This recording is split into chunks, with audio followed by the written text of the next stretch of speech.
Alhamdulillah wassalatu wassalamu ala Rasulillah wa ala alihi wa sahbihi wa mawalah wa la hawla wa la quwata illa billahi wa ba'du. Alhamdulillah, di malam hari ini kita sekembali duduk untuk talabul ilmi di Masjid Jabal Uhud. Salawat dan salam kita haturkan kepada Rasul yang mulia alaihi salatu wassalam. Allahumma salli ala Muhammad wa ala alihi wa sahbihi wa man sara ala nahji ila yaumiddin. Pembahasan di malam hari ini kita akan membahas tentang menyingkap di balik alam arwah. Apa itu ruh? Dan apa kaitan ruh dengan jasad? Bagaimana ruh bisa keluar dari jasad? Kemudian bagaimana ruh setelah kematian manusia? Dan juga di mana ruh saat kiamat dibangkitkan? Kemudian saat manusia berada di padang mahsyar. Ini yang kita akan bahas seputar alam arwah. Ma'asyiral muslimin yang dimuliakan Allah Subhanahu wa taala. Dahulu Nabi SAW ketika hijrah dari Mekah ke Madinah, ketika itu Nabi SAW lewat di sekumpulan orang-orang Yahudi, karena tahu bahwa Madinah itu penuh dengan orang-orang Yahudi kala itu. Dan kebetulan Nabi SAW bersama sahabat Abdullah ibnu Mas'ud radhiyallahu anhu. Maka Yahudi ini, sebagian mereka dengan sebagian yang lainnya saling berbincang dan mengatakan saluhu, saluhu. Tanyalah dia, maksudnya ragu-ragu mereka mau nanya Nabi SAW.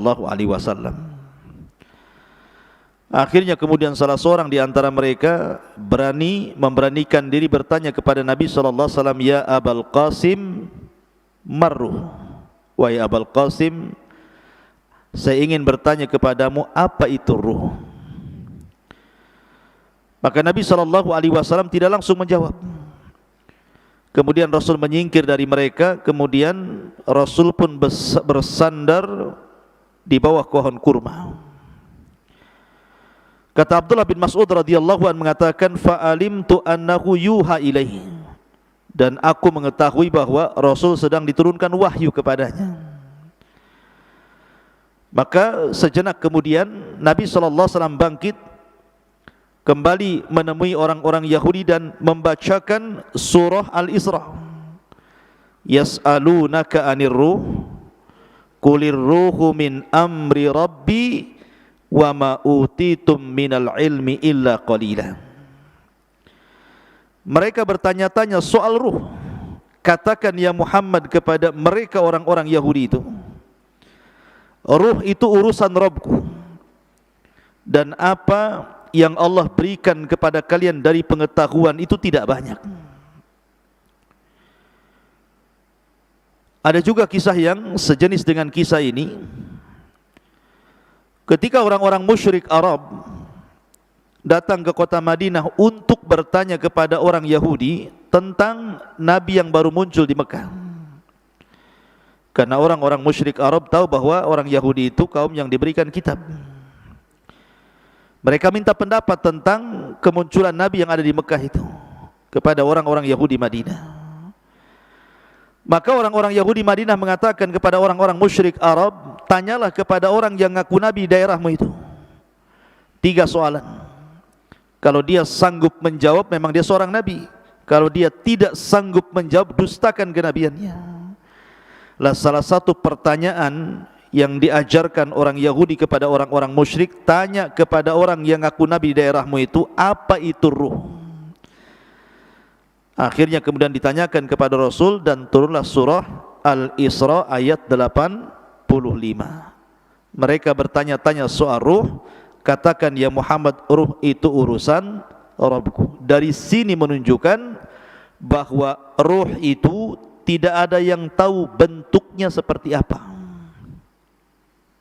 Tidak ada yang tahu.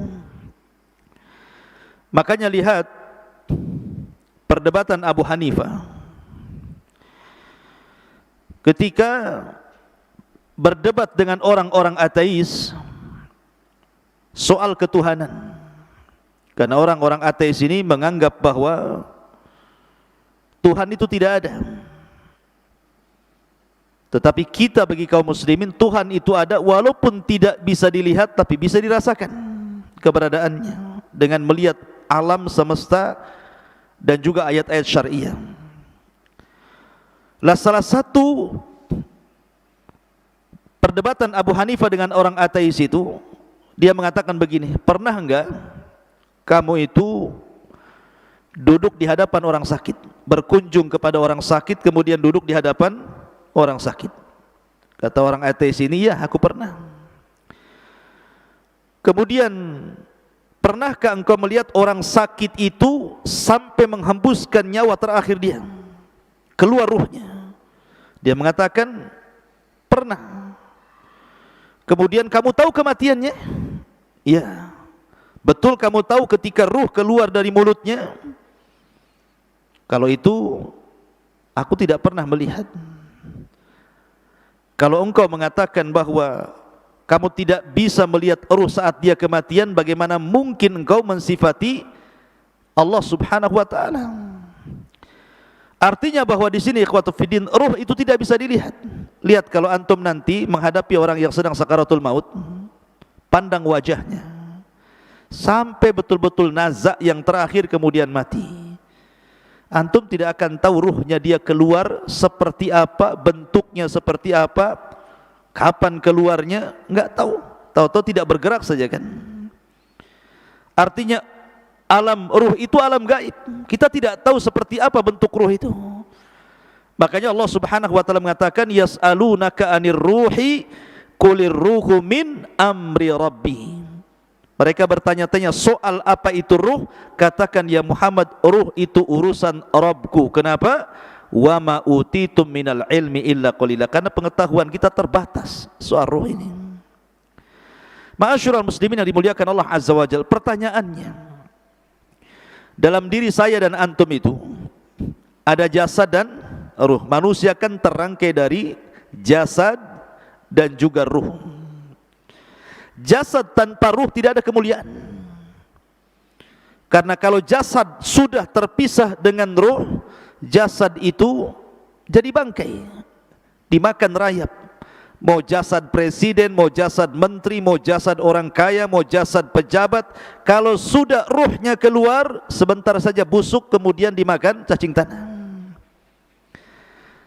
Artinya tidak ada kemuliaan jasad itu.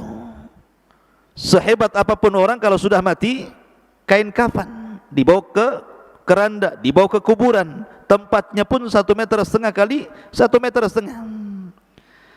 Kapan jasad itu mulia? Ketika ruh masuk, mulailah dia jadi mulia.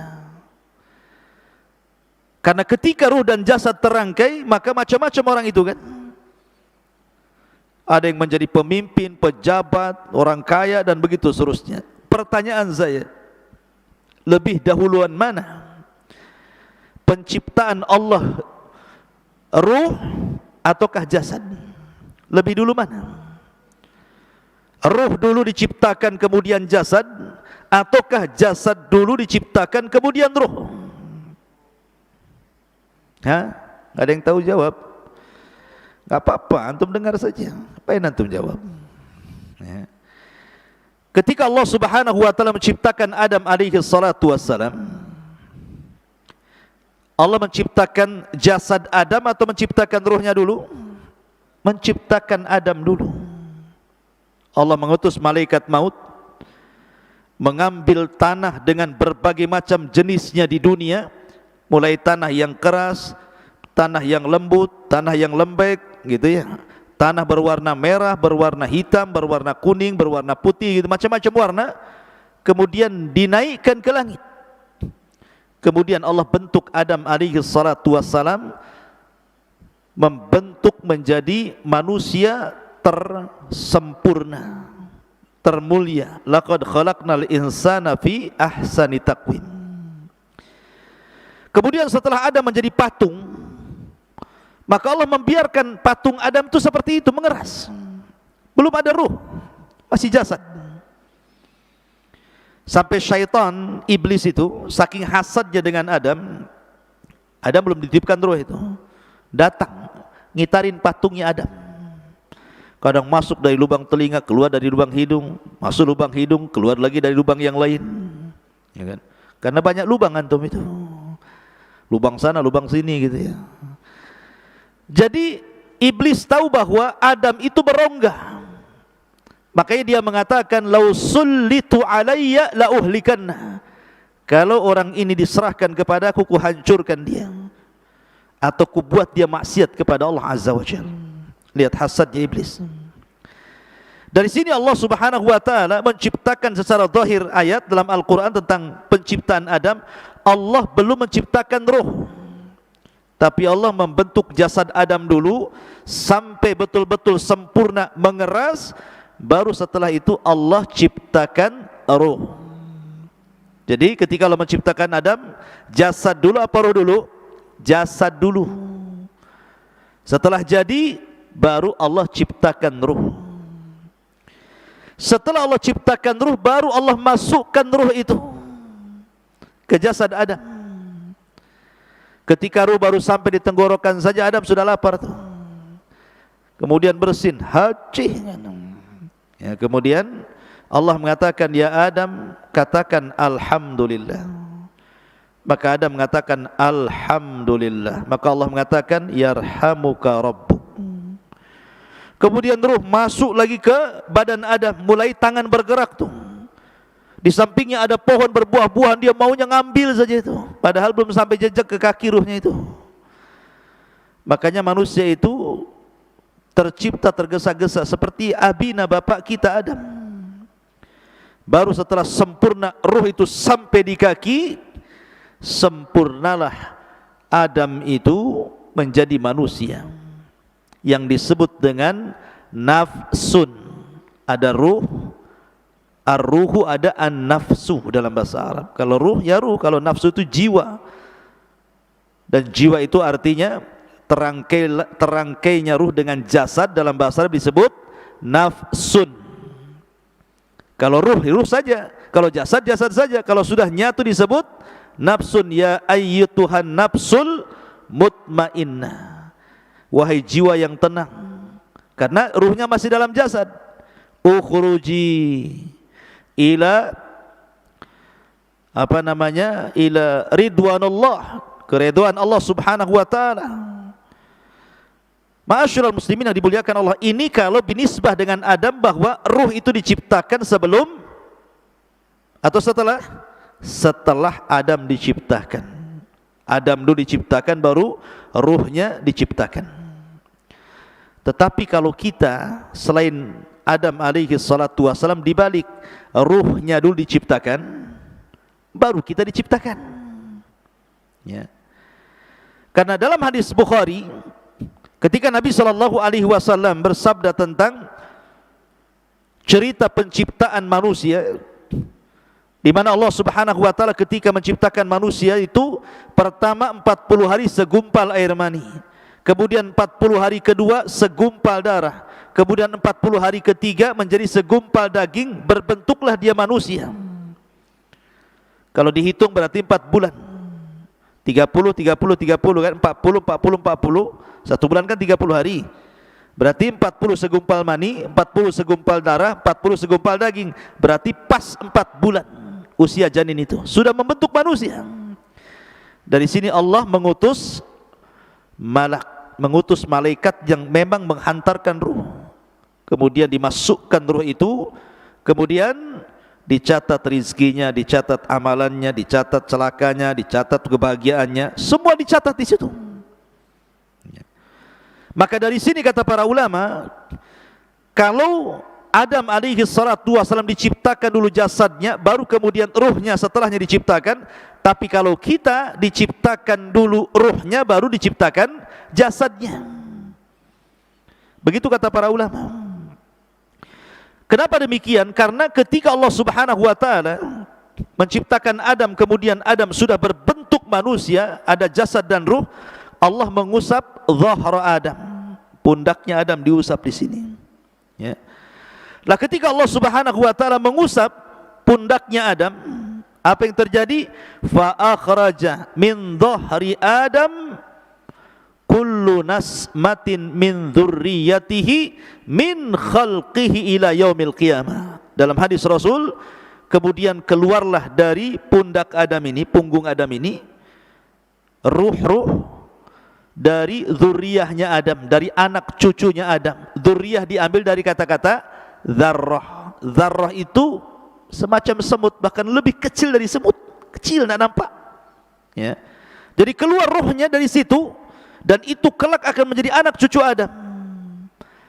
Lah kemudian suatu ketika Adam melihat dari ruh-ruh yang keluar dari pundak Adam itu, dan itu nanti akan menjadi anak cucu Adam alaihi salatu wassalam, melihat salah satu di antara mereka ada yang bercahaya dahinya.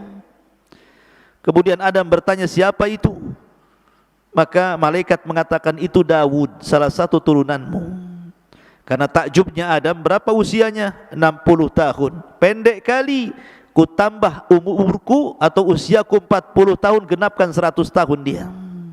Akhirnya Adam menghibahkan 60 tahun usianya, 40 tahun usianya untuk Nabi Daud supaya digenapkan menjadi 100 tahun. Dari sini bahwa ruh sudah diciptakan dulu. Karena ketika Allah mengusap pundak Adam, disitulah keluar arwah-arwah yang kelak akan menjadi anak cucu Adam sampai kiamat dibangkitkan. Banyak, berapa ruh itu jumlahnya coba? Jumlah manusia kan miliaran, keluar banyak gitu. Lah dari sinilah mereka akhirnya ditempatkan di sebuah tempat yang disebut dengan alam ruh. Disinilah terjadi mitsak, perjanjian antara ruh dengan Allah Subhanahu wa taala. Dan itu disebutkan dalam surah Al-A'raf ayat 172. Wa id akhadha rabbuka min bani Adam min duhurihim dzurriyyatahum wa ashhadahum ala anfusihim alastu bi rabbikum qalu bala syahidna an taqulu yaumal qiyamati inna kunna an hadza ghafilin. Dan ingatlah ketika Rabbmu membuat perjanjian dengan anak turunan Adam, min duhurihim dzurriyyatahum, di belakang mereka dari anak cucu yang kelak akan terlahir dari Adam alaihi salatu wassalam. Apa perjanjian Allah dengan kita? Alastu bi rabbikum, bukankah aku Rabb kalian? Bukankah aku Rabb kalian? Maka semua ruh mengatakan qalu bala syahidna, iya kami menyaksikan anda itu Rabb kami. Pertanyaannya, antum ingat apa lupa? Atau pura-pura lupa bahwa antum pernah mengatakan di hadapan Allah, qalu bala, ya kamu adalah Tuhanku? Pasti enggak ingat. Mana ingat antum? Utang aja enggak ingat, mau ini pula gitu ya. Kenapa enggak ingat? Karena ingatan manusia itu terbatas, sebagaimana pandangan manusia terbatas, pendengaran manusia terbatas, akal pun terbatas, langkah kaki pun terbatas, kecuali pakai motor ya, pakai pesawat. Tapi coba jalan kaki sampai di mana antum kuatnya? Ada pengkor. Pandangan kita terbatas, kita tidak bisa menembus sampai Batam Center dari sini. Terhalang hutan-hutan. Walaupun tak ada hutan pun kita terbatas pandangan kita. Pendengaran pun terbatas, akal pun terbatas, pemahaman pun terbatas, maka ingatan pun terbatas. Kita sudah lupa bahwa kita pernah berdialog dengan Allah dan mengatakan alastu bi rabbikum, dan kita mengatakan qalu bala syahidna. Ma'asyiral muslimin, kenapa demikian? Supaya Tidak ada uzur bagi kita pada hari kiamat dengan mengatakan aku tidak pernah mengenal Tuhan sehingga aku tidak ibadah. Kita sudah diikat dengan perjanjian. Makanya Rasulullah mengatakan kullu maulud yuladu alal fitrah. Setiap bayi yang dilahirkan itu brojol menjadi fitrah. Fitrah itu artinya mengenal Islam. Kenapa? Karena lanjut hadis Nabi SAW, fa abawahu yuhawidanihi au yunassiranihi au yumajjisani. Bapaknya yang menjadikan dia Yahudi, Nasrani ataupun Majusi. Stop hadis sampai ini. Dan tidak ada kata-kata bapaknya yang menjadikan dia Muslim. Ya, karena lahirnya anak siapapun terlahir Islam, mengenal Rabbnya. Tapi kita lupa. Lah di alam ruh ini pula Allah menawarkan amanah. Yang Allah Subhanahu wa taala isyaratkan dalam surah apa?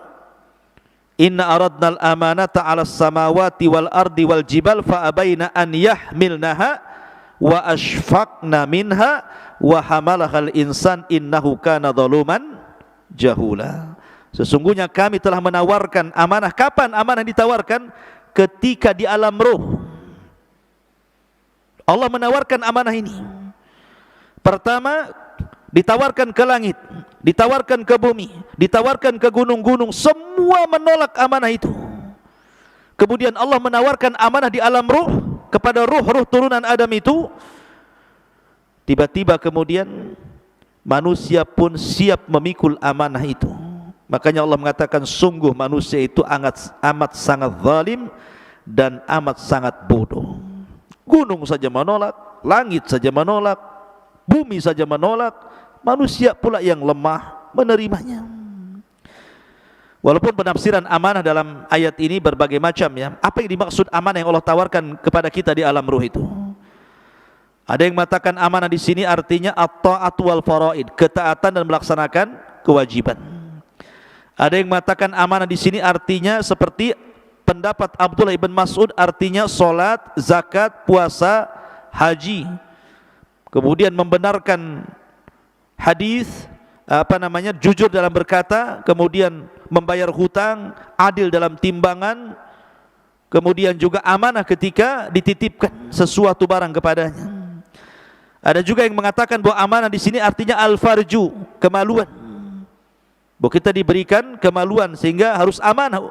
Jangan digunakan untuk berzina, tetapi dihalalkan dengan cara menikah. Ada juga yang mengatakan amanah di sini artinya as-saum, puasa. Wal ghuslu minal janabah, mandi setelah junub. Ada juga yang mengatakan amanah di sini artinya amanah, orang itu amanah, tidak khianat gitu ya. Intinya bahwa banyak penafsiran amanah, tapi yang jelas dialog ini sebagian para ulama mengatakan terjadi kapan? Di alam ruh. Dialog ini terjadi di alam ruh. Ma'asyiral muslimin yang dimuliakan Allah Azza wa Jalla. Taib. Setelah kita tahu sedikit tentang alam ruh, lalu ruh ini kapan keluar? Kan pertama ruh menyatu dengan jasad. Kemudian kita dilahirkan ke dunia menjadi jiwa yang menyatunya ruh dengan jasad. Maka suatu ketika ruh ini akan keluar saat kematian. Bagaimana ruh keluar dari jasad kita, ikhwan? Ada hadis Bara' bin Azib radhiyallahu an. Jadi Bara' bin Azib ini bercerita suatu ketika kami, kata Bara' bin Azib, keluar bersama Rasul hendak mengebumikan salah seorang jenazah. Ketika sampai di kuburan, orang yang gali kuburan itu belum selesai. Orang yang gali kuburan itu belum selesai. Lah karena belum selesai orang yang menggali kuburan itu, Nabi SAW memberikan nasihat kepada sahabat yang ada di sekitar kuburan itu. Kemudian Nabi SAW menceritakan tentang kematian seorang mukmin dan kematian seorang kafir. Coba perhatikan bagaimana ruh keluar dari jasadnya seorang mukmin dan bagaimana ruh keluar dari jasadnya orang kafir. Kata Nabi SAW, innal abdal mu'min idza kana fi inqita'in minad dunya wa ikbalin minal akhirah, apabila hamba mukmin ini hendak terputus dari dunia dan menghadap akhirat, nazala ilaihi malaikatun minas sama bidul wujuh, maka akan turun malaikat dari langit, wajahnya sangat putih, ka'anna wujuhahumus syamsu, seperti wajahnya malaikat ini seperti matahari. Ma'ahum kafanun min akfanil jannah wa hanutun min hanutil jannah. Malaikat yang turun dari langit yang memiliki wajah yang sangat terang putih itu membawa kain kafan dari sorga dan wewangian dari sorga. Kata para ulama, ketika nanti antum mendekati ajal, malaikat yang turun kepada antum itu ada 4. Satu disebut malakul maut, malaikat kematian. Yang 3 disebut rusulul maut. Rusulul maut, tawaffathu rusuluna. Ada 3 utusan Allah malaikat yang mendampingi malakul maut. Yang pertama membawa kain kafan, yang kedua membawa hanut, dan yang ketiga membisikkan di telinganya kalau dia seorang mukmin kabar gembira. Adapun malakul maut hanya mencabut nyawa saja, kemudian diserahkan kepada 3 malaikat itu. Ulama mengatakan dalam hadis ini, ruhnya seorang mukmin itu ketika dicabut itu dimulai dari jari-jari jemari, dari ujung-ujung jari ini, ujung jari kaki dan tangan. Jadi kalau ruhnya di sini dia mulai berjalan, begitu jadi dari kaki mulai ke atas, ya, sampai di tenggorokan, berkumpul di tenggorokan ruhnya. Apa yang terjadi? Kalla idza balagatit taraq wa qila man raq. Apabila ruh sudah sampai di tenggorokan di sini, kata Allah, man raq, siapa yang bisa meruqyah dia? Siapa yang bisa menyembuhkan sehingga mengembalikan ruhnya ke dalam jasadnya? Enggak ada. Lah ruh itu ketika dicabut, dari mana keluarnya? Dari mulut. Ruh itu keluar dari mulut kita. Kemudian ketika dia keluar, mata ini memandang ruh itu keluar. Makanya Rasul mengatakan, apabila ruh dicabut, tabi'ahul basar, pandangan kita mengikutinya. Makanya setiap orang yang mati pasti melotot matanya. Makanya antum kalau melihat orang mati melotot, cepat antum tutup, takut menakutkan orang. Kata Nabi SAW, ruhnya mukmin itu apabila keluar seperti tetesan air yang terakhir keluar dari mulut teko. Min famis siqa, kata Rasul. Kalau saya boleh analogikan, ikhwan, kalau antum punya teko, isinya banyak airnya, kemudian antum tuangkan, tentu air yang pertama keluar itu deras sekali, karena masih penuh masalah tekonya. Kalau dituangkan tuh pasti deras dia, kayak model pancuran kan gitu ya. Coba kalau seandainya di teko itu tinggal 1 tetes, kemudian antum tuangkan, pasti dia tidak akan mengalir deras, pasti akan sedikit mengalir sampai di ujung teko. Kemudian menggantung dulu, kemudian baru netes gitu ya. Artinya bahwa ruhnya seorang mukmin itu keluar seperti tetesan terakhir dari mulut teko, pelan tapi pasti, pelan, kemudian keluar dari mulutnya.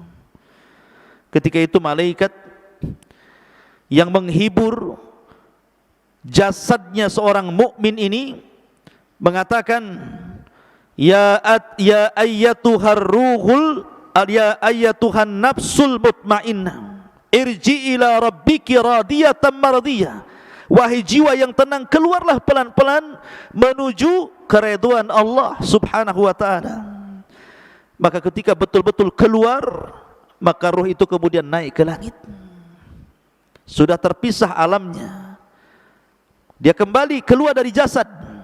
Lah ruh ini langsung ketika sudah ditangkap oleh malaikat maut, sudah dikeluarkan, maka diserahkan kepada malaikat yang membawa kain kafan dan hanut dari sorga. Langsung dikain kafani, kemudian dibaluri minyak wangi, kemudian diangkat ke langit. Kemudian langit pertama, dia mengetuk pintu. Kata penjaga langit pertama, siapa? Fulan bin Fulan, siapa yang dibawa? Ruhnya Fulan ibn Fulan. Karena dia ruhnya orang baik, maka malaikat yang ada di langit semuanya memujinya. Kemudian dibukalah pintu langit pertama, kedua, ketiga, keempat, kelima, ketujuh. Dia melintasi langit yang ketujuh. Kemudian diberjumpakan dengan Allah Subhanahu wa taala, dan Allah katakan kepada ruh orang mukmin ini, letakkan catatannya fil illiyin, tapi kembalikan ruhnya ke dalam jasadnya. Maka catatannya naik sampai di tempat yang paling tinggi di sorga, kemudian ruhnya dikembalikan ke bumi. Ketika ruhnya dikembalikan ke bumi, ada yang mengatakan batas ruh naik ke langit itu sebatas ketika dia mulai dimandikan, mulai dikafankan, kemudian dikuburkan, ruh itu kembali ke dalam kuburan. Kemudian Allah satukan kembali ruh itu dengan jasad di alam kubur itu. Ketika itu dia baru sadar, karena terjadi himpitan dhaghtah alam kubur. Jadi alam kubur menyempit, kuburan itu menyempit sehingga kalau dia jasadnya orang kafir bisa remuk itu badan dan tulang-tulang itu. Tetapi himpitan bumi, ketika orang dimasukkan ke dalam kuburan itu, kalau dia seorang mukmin seperti dipeluk oleh ibunya. Kalau ada bayi dipeluk sama ibunya rapat-rapat gitu, seperti itu rasanya.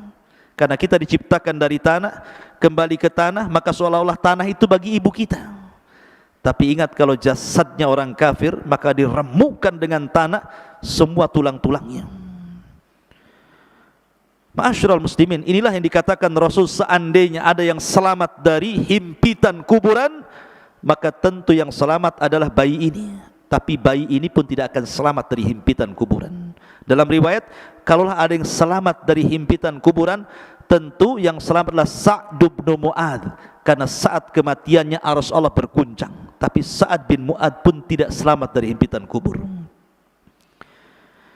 Lah setelah itu baru datang dua malaikat yang disebut dengan Munkar dan Nakir. Lah Munkar dan Nakir ini membawa fitnah yang disebut dengan fitnah kubur. Kemudian dia mengatakan, man rabbuk, siapa Rabbmu? Kemudian juga setelah ditanya siapa Rabbmu, kemudian wa man nabiyuk, siapa nabimu? Atau ma taqulu bihadzal rajul, apa yang kau katakan terhadap orang ini, maksudnya Nabi sallallahu alaihi wasallam. Kemudian wa madinuk, apa agamamu? Karena dia seorang yang beriman, tentu gambarannya seperti yang di dalam Al-Quran, yuthabbitullahu alladhina amanu bil qawli tsabit fil hayatid dunya wal akhirah. Akan mantap jawabannya. Dia mengatakan Rabbi Allah, Rabbku Allah. Ketika ditanya bagaimana pendapatmu tentang orang ini, maksudnya Rasul sallallahu alaihi wasallam, dia mengatakan huwan nabi, dia nabiku Muhammad sallallahu alaihi wasallam. Ketika ditanya wa madinuk, apa agamamu, maka dia dengan terangnya mengatakan diniyal Islam, agamaku Islam. Dia berhasil menjawab. Apabila berhasil menjawab yang terjadi, maka Allah berfirman, an sadaqa abdi, hambaku telah benar. Hambaku telah benar. Karena telah benar, bukakan pintu sorga. Bayangkan dari kuburan dibuka pintu sorga, langsung ke sorga. Hembuskan angin dari sorga ke kuburannya. Bawa pakaian dari sorga, bawa makanan dari sorga, bawa minuman dari sorga. Bentangkan kuburannya seluas maddal basar, seluas-luasnya sampai tidak terkira. Kemudian didatangkan angin dari sorga, makanan dari sorga, pakaian dari sorga, minuman dari sorga. Kemudian dia pun masuk ke alam yang disebut dengan nikmat kubur. Ketika itu datang seseorang yang tampan, kalau perempuan yang cantik gitu kan, tiba-tiba mendekati orang ini. Kenalan, siapa namamu? Apa pekerjaanmu? Ngobrol. Layaknya kita di dunia ketemu orang ngobrol. Karena saking asiknya ngobrol, ikhwan, tidak sadar kalau seandainya bumi sudah mau dikiamatkan. Sehingga ketika betul-betul bumi ini sudah mendekati hari kiamat, Israfil sudah siap meniup sangkakalanya, barulah kemudian Dia bertanya, kamu ini siapa? Kok kamu baik sekali mau menemani aku di dalam kuburan ini? Maka orang ini mengatakan, ana amalukas saleh, sayalah amal solehmu, sayalah puasamu, sayalah salatmu, sayalah zikirmu, sayalah silaturahimmu, sayalah birrul walidainmu, sayalah seluruh amal solehmu. Allah jelma menjadi manusia sehingga menjadi teman kita dalam kuburan. Ikhwan, kalau antum di penjara sendiri stres, tapi kalau ada kawannya minimal ngurangi stres.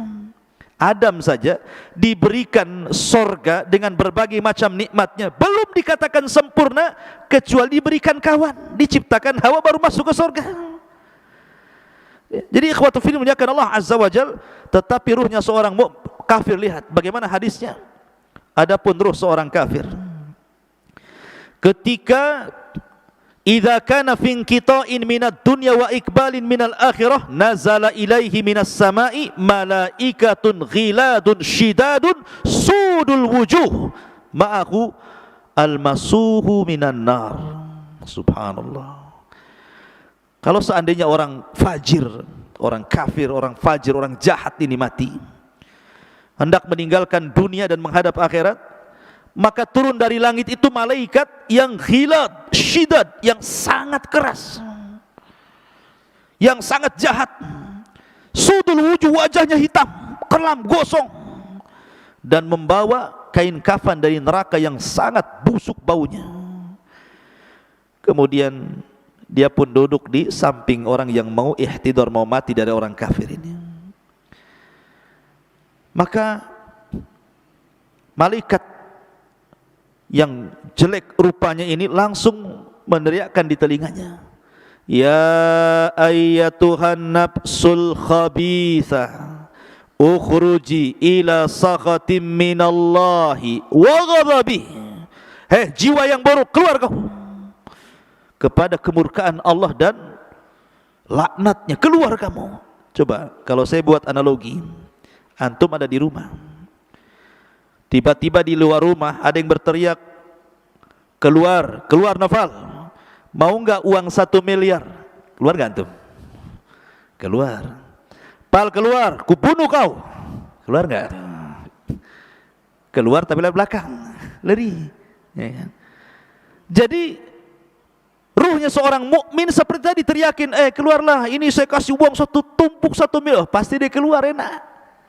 Tapi kalau kemudian ditakut-takuti, dia nggak mau kan keluar, maka ruhnya orang kafir kan ditakut-takuti dan mengatakan, ukhruji ya ayyatuhan nafsul khabitha ukhruji ila saghati minallahi wa ghadabi. Dia kan ditakut-takuti malaikat ini. Maka orang ini tidak mau keluar ruhnya, maka dicabut paksa. Kata Nabi SAW seperti apa? Seperti pisau yang bengkok, kayak celurit. Kemudian dimasukkan ke kambing wol. Antum tahu kambing wol itu kan bisa 1 jengkal tuh, ininya bulunya kan, kambing wol itu besar.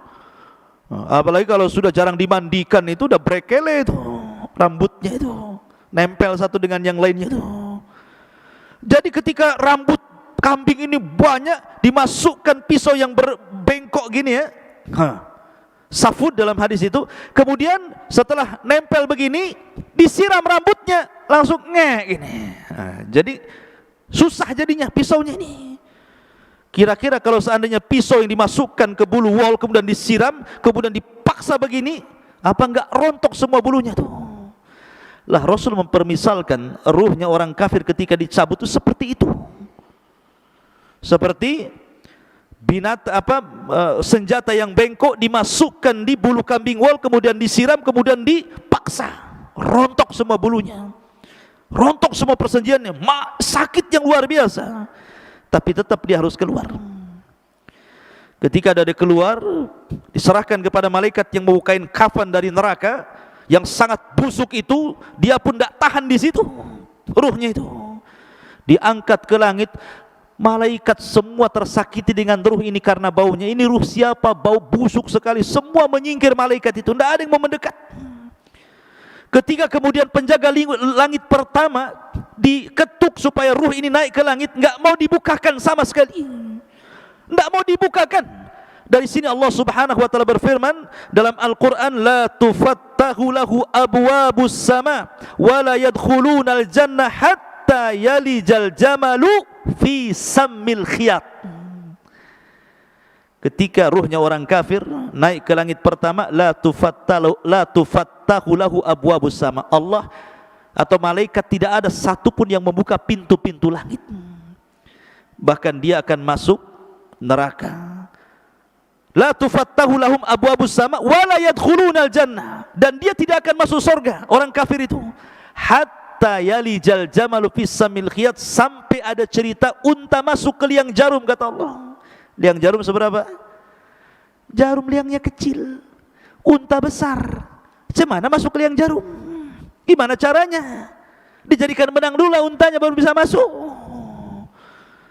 Artinya bahwa mustahil ada unta masuk ke liang jarum, kecuali kalau jarumnya gede gitu ya, lubangnya seperti pintu itu, mana ada jarum ya. Jarumnya kecil, jarum itu artinya mustahil orang kafir masuk surga. Lah ketika tidak dibukakan pintu langit, akhirnya oleh malaikat yang sudah capek-capek bawa ke atas, dilempar ruh itu. Bayangkan, dilempar ruh itu sehingga ruh itu jatuh dari ketinggian itu. Kemudian ketika bersatu dengan jasadnya seperti antum, jatuh dari atas, gimana rasanya tuh? Gak usah dirasakan, pasti sakit ya. Rontok semuanya.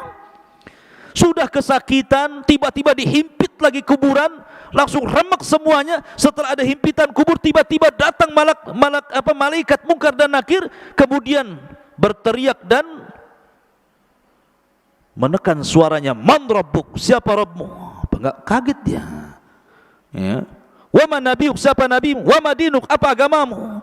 Makanya dia lagi pusing, lagi merasakan sakit, dia hanya mengatakan ha la adri. Fayaqulan ha la adri, saya tidak tahu. Aqulu kama qalan nas wa fa'altu kama fa'alan nas, aku hanya mengikut-ikut orang saja, enggak tahu. Maka dia pun akan dicambuk oleh malaikat. Kalau seandainya cambukan itu dicambukkan ke gunung Uhud, maka cukup menghancurkan Uhud itu. Bagaimana kalau dicambukkan ke jasad manusia? Turuhnya seorang kafir itu. Ma'asyiral muslimin yang dimuliakan Allah Subhanahu wa taala. Jadi kalau saya ringkas dari hadis Bara bin Azib ini, pertama, keluarnya ruh seorang mukmin dari jasad seorang mukmin. Yang kedua, ruh ini dibawa ke langit oleh malaikat. Kemudian yang ketiga, dikembalikan ruh ke dalam jasadnya. Begitu juga ruhnya orang kafir, itu saat kematian. Lalu setelah kemudian masuk ke alam kubur, apakah azab kubur itu birruhi wal jasad, menyatunya ruh dan jasad, ataukah ruh saja?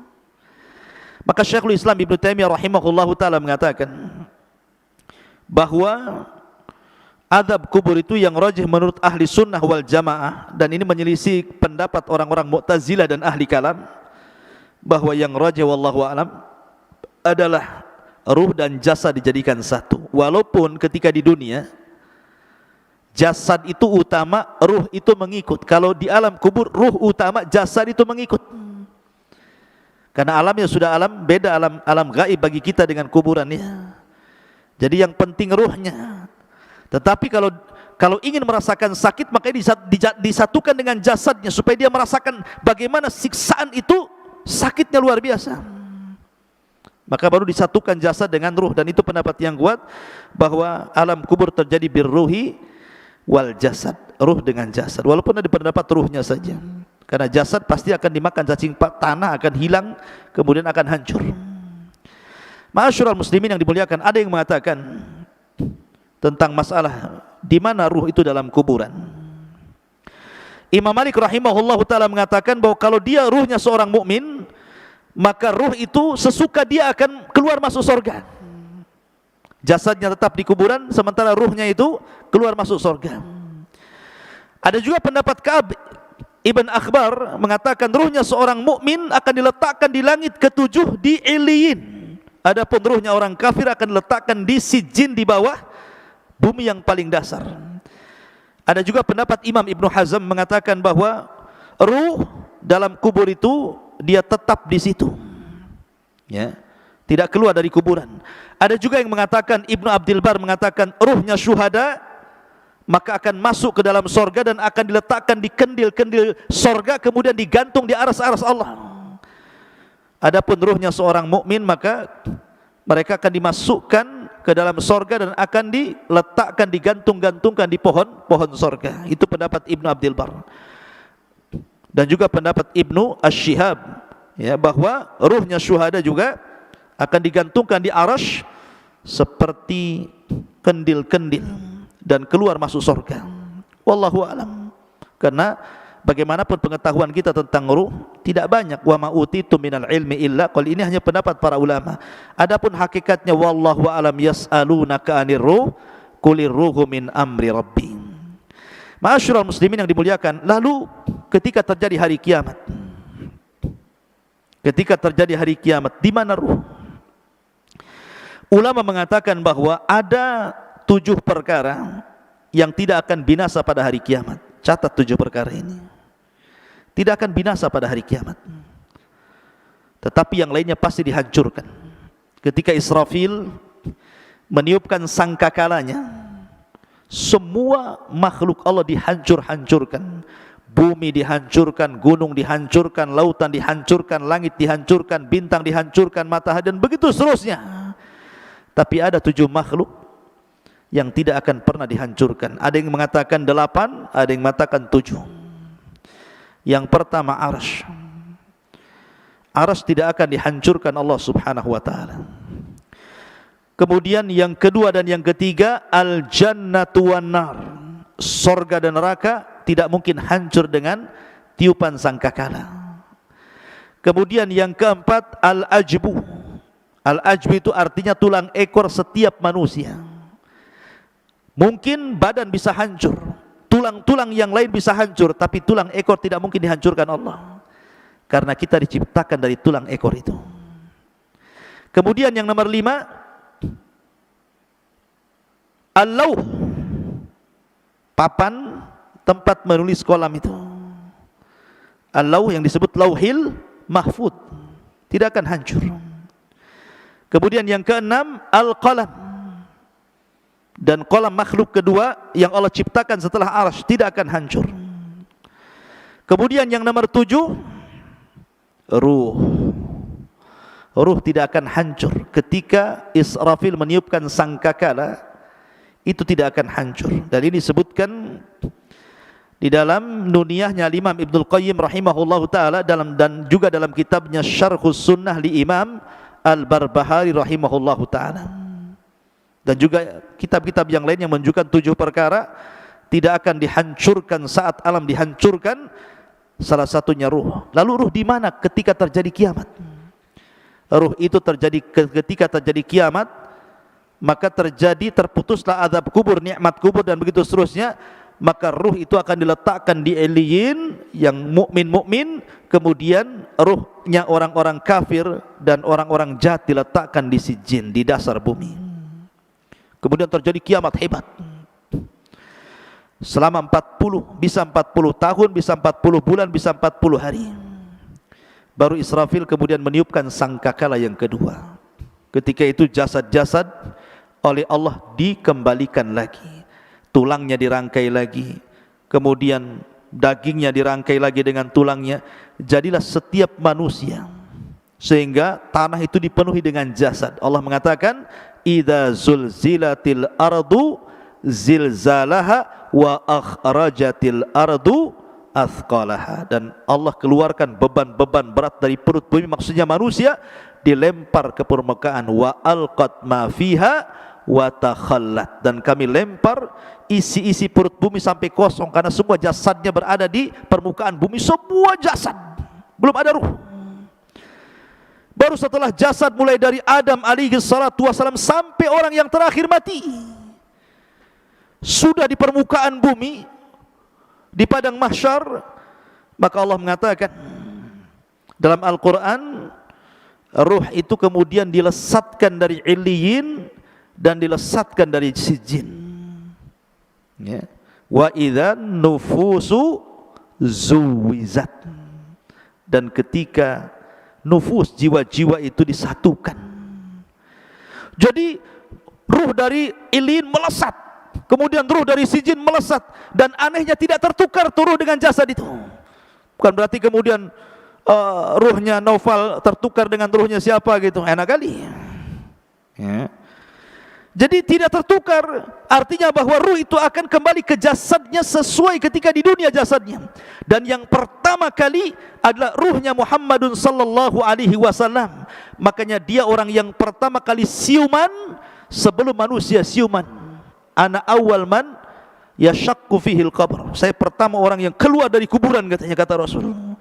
Kemudian aku melihat Nabi Musa sedang bersandar. Aku ragu-ragu apakah dia dulu ataukah aku, kata Rasulullah. Kan gitu ya. Baru kemudian bangkit semua, karena sudah nyatu lagi ruhnya tuh. Kemudian ketika bangkit, bingung orang-orang kafir ini, sehingga mereka mengatakan, ya wailana man ba'atsana mim marqadina. Celaka siapa yang membangunkan aku ini dari tidur-tidurku ini. Tapi orang-orang yang beriman mereka mengatakan, hadza ma wa'adar rahman wa sadaqal mursalun. Inilah janji Allah dan benarlah ucapan para rasul. Berarti dari sini terjadi infisal ruh dengan jasad berapa kali? Pertama, ketika ruh kita dengan jasad kita dalam janin terpisah. Karena jasad belum diciptakan, ruh sudah diciptakan ya, itu perpisahan pertama, ruh dengan jasad. Kemudian yang kedua, saat kematian ruhnya dicabut lagi dari jasad, kemudian disambungkan lagi di alam kubur.